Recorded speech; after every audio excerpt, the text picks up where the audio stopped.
네, 안녕하세요. 무영글로벌입니다. 오늘도 베트남 소식을 전해드리도록 하겠습니다. 오늘의 날짜는 11월 18일입니다. 네, 다낭의 외국인 관광객들이 2년 만에 다낭공항에 입국을 했습니다. 어제 수요일에 29명이 들어왔는데요. 이 관광객들은 관광을 목적으로 한 사람과 친척 방문을 위한 사람이 섞여 있다라고 합니다. 이 사람들은 호이안에 가서 호이안나 리조트에서 7일 머물 것이라고 합니다. 호이안나 리조트 내에는 큰 식당도 2개가 있고 카지노 또 골프 코스도 있기 때문에 충분히 7일을 즐기는 데는 이상이 없고요. 그리고 이 관광 패키지 안에는 호이안 올드타운과 미선 유적지를 방문하는 일정도 있다라고 합니다. 호이안 올드타운을 방문하게 되면요, 호이안 시민들과 접점이 생기게 되는데요. 지금까지 다낭 말고 다른 지역에도 외국인 관광객이 들어온 사례가 있습니다. 나짱에도 들어왔고요, 푸꾸옥에도 들어오고 있지만 일반 시민들과 접점이 생기는 건 이번 여행이 처음이 아닌가 싶습니다. 네, 이 사람들은요, 관광을 끝낸 7일 이후에는 일부는 본국으로 돌아가게 되고요. 그리고 가족 방문을 목적으로 온 사람들은 가족들이 있는 곳으로 갈 것이라고 합니다. 그리고 18일과 25일에 승객 또 300명이 추가로 들어올 것이다 라고 합니다. 베트남 방문을 위해서는 72시간 이내의 음성 확인서가 필요하고요. 그리고 아이고 VN 또는 PC 코비드 건강 어플을 설치해야만 합니다. 이번 주 토요일에는 한국 관광객 209명이 푸꾸옥섬에 도착할 것이라고 합니다. 비젯 항공으로 들어와서 빈펄 리조트에 머물 거고요. 3박 4일을 보내게 될 것이라고 하네요. 푸꾸옥 지역의 계획은요, 내년 3월까지 한국 관광객 5,000명을 데려오기 위해서 노력을 하고 있습니다. 그리고 정부에도 성인 요청을 한 상태입니다. 네, 호치민시는 장기간의 폐쇄의 여파로 반문화 중심의 술을 즐기는 사람들이 그래도 아직은 많지 않다라고 합니다. 저녁에 나와서 이제 술도 마실 수도 있고 저녁 늦게 즐길 수도 있지만 많은 사람들이 늦은 시간에 옛날처럼 나오지 않는다라고 합니다. 길거리에도 24시간 영업을 하는 편의점이 보이지만은 늦은 밤이 되게 되면 손님들이 거의 없는 상태라고 합니다. 그리고 이틀 전에는 호치민시의 바, 클럽, 마사지샵, 가라오케를 영업을 재개한다라는 뉴스가 있었습니다. 그런데 단 이틀 만에 이것을 번복하고 다시 폐쇄 조치를 내렸습니다. 저번 기사에 보게 되면은 호치민시는 12월부터 외국인 관광객이 들어올 수 있다라고 합니다. 그 전에 바나 클럽, 마사지샵, 가라오케 같은 부분들의 영업이 재개되고 어느 정도 안정화가 되어야만 외국인 관광객을 받을 수 있을 텐데요. 호치민은 다른 관광지와는 달리 리조트에 머물면서 리조트 내에서 이렇게 즐길 수 있는 그런 관광의 형태가 아니라 호치민의 밤문화를 즐기고 호치민의 시내 관광을 즐기는 외국인 관광객들이 많이 있기 때문에 이런 부분들이 준비가 되지 않는다라고 하게 되면은 호치민 같은 경우는 관광지로서의 매력이 별로 없다고 보시면 됩니다. 그렇게 하기 위해서 아마 바나 클럽, 마사지샵을 열었던 것 같은데요. 그런데 지금 현재 다시 코로나 환자들이 급증을 하고 있어서 그 여파로 다시 폐쇄 조치를 내린 것 같습니다. 지금 11월 18일 기준으로 해서 전국의 코로나 확진자 수가 다시 10,000건이 넘었습니다. 1,223건이 나왔고요. 그리고 호치민은 1,609건이 나왔고 빈정이 600건이 넘고요. 뜨이닌도 마찬가지입니다. 띠엔장도 그렇고요. 동나이도 500건이 넘고 동탑, 안장도 500건이 넘는 상태입니다. 그리고 하노이에도 202건의 코로나 확진자가 나왔고요. 제가 살고 있는 다낭은 26건의 코로나 확진자가 11월 18일 기준으로 발표가 되었습니다.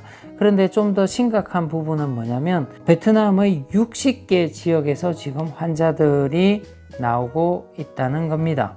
그리고 하노이시에서도 지금 링담 지역의 대규모 아파트 단지에서 확진자가 나옴으로써 아파트 단지를 봉쇄를 하고 있습니다. 이게 큰 규모의 아파트 단지라고 하는데요. 11월 18일 오늘부터 추후 공지가 있을 때까지 봉쇄가 된다라고 합니다.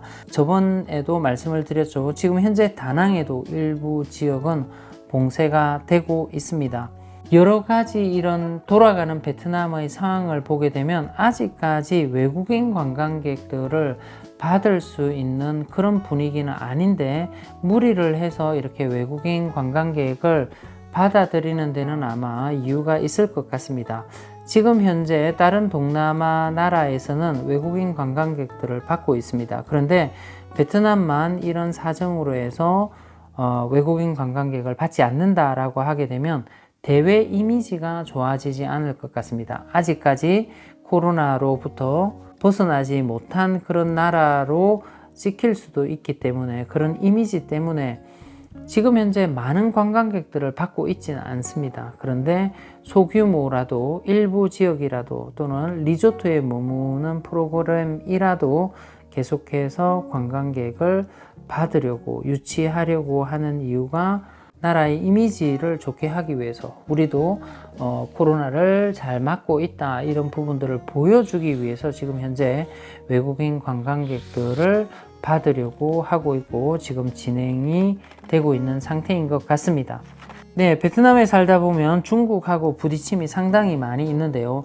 예전에 미국에서 베트남의 동해이고 중국의 남중국해에 관련돼 있는 중국의 독단적인 외교 정책을 막기 위해서 법안을 발의했다라고 한 뉴스를 한번 말씀을 드렸습니다. 그런데 이 법안이 통과가 되었습니다.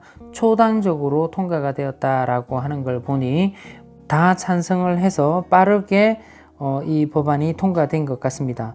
중국의 남중국해 도발에 제재를 가하는 미국 상원의 외교위원회의 제재 법안 초당적 통과라는 뉴스가 현재 나와 있습니다. 남중국해와 동중국해의 해양과 영유권 주장에 대한 부분들을 대처하기 위해서인데요. 이 법안은 남중국해와 그 외의 중국의 행동에 대한 미국의 우려가 커지고 있음을 보여주고 있는 사안입니다. 이 법안은 중국의 독단적인 외교 정책에 압력을 가하는 것이고요. 2016년 중재재판소의 판결에도 불구하고 영해선을 마음대로 걷고 남중국해에 대해 불법적으로 영유권을 주장을 하고 있습니다. 중국은 베트남의 정사 군도에 인공섬을 불법으로 건설을 하고 군사의 전초기지를 건설했고요. 지난 8월에는 중국의 해양경비대가 외국인 선박에 대해서 발포를 할 수 있도록 새로운 해양법을 통과시켰다라고 합니다. 외국 선박이 중국 영해를 진입할 때에는 자세한 정보를 지금 제공할 것을 중국 측에서는 요구를 하고 있습니다. 미국은 남중국해, 동중국해의 영해 영유권을 불법적으로 주장하려는 노력을 계속하고 있는 중국에 맞서기 위해서 이런 도구가 필요하다고 주장을 하고 있습니다. 베트남에는 많은 중국 사람들이 불법 입국을 하고 있습니다. 이전에 코로나가 초기에 퍼질 때도 중국으로부터의 불법 입국자들로 인해서 코로나가 많이 확산이 되었다는 뉴스들이 많이 나왔었는데요. 그런데 이런 중국의 불법 입국을 도운 베트남 여성 22세 여성을 징역 8년형을 선고를 했습니다. 이 여성은 하노이에서 중국어 공부를 하다가 중국 사람을 만나게 되었는데요.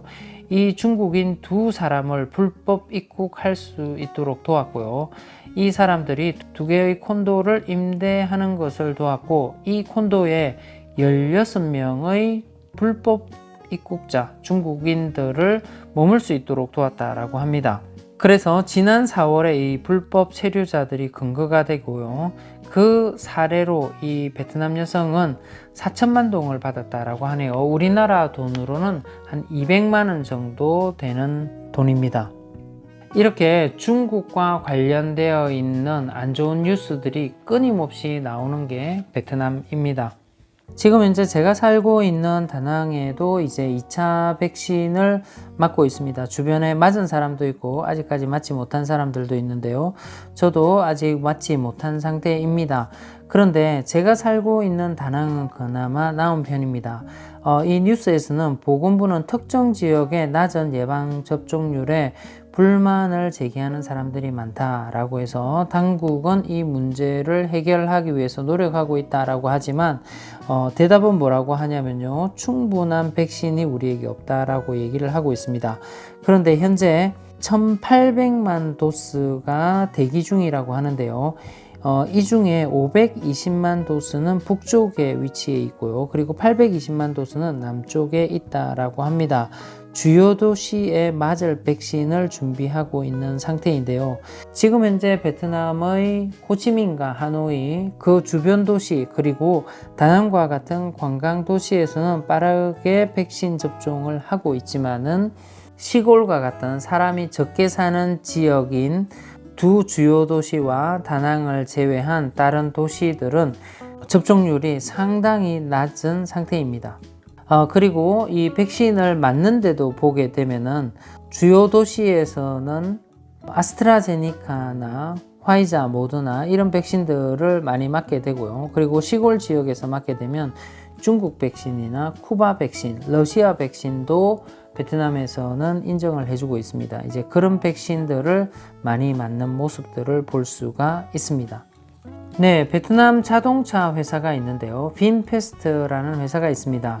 2017년 베트남의 재벌 그룹인 빈그룹에서 설립이 된 회사인데요. 2017년에 만들어졌으니 얼마 되지 않았죠. 그런데 빈페스트라는 회사가 베트남에서 상장을 하지 않고 몇 년 안에 미국 상장을 기대하고 있다라고 하고 있습니다. 그리고 2024년 하반기에는 미국에서 전기 자동차를 생산할 계획을 가지고 있다라고 합니다. 이번 수요일에 LA 오토쇼에 VF-E35와 VF-E36의 두 가지 전기 자동차 차량을 공개를 했습니다. 2020년 봄부터는 미국 시장에서 전기 SUV의 선주문을 시작하고요. 그 해에 4분기부터는 인도를 시작할 예정이라고 합니다. 현재 베트남에서는 자국에서 생산되는 자동차는 세금의 50%의 감면 혜택을 주고 있습니다. 그런데 자국에서 만들어지지 않고 수입된 자동차는 이런 세금 감면 혜택을 볼 수가 없어서 본국에서 만들어지는 자동차는 베트남에서는 좀 더 싸게 구매를 할 수 있는 상태입니다. 네, 오늘도 베트남 소식을 전해드렸습니다. 저희 영상을 시청해 주셔서 대단히 감사합니다.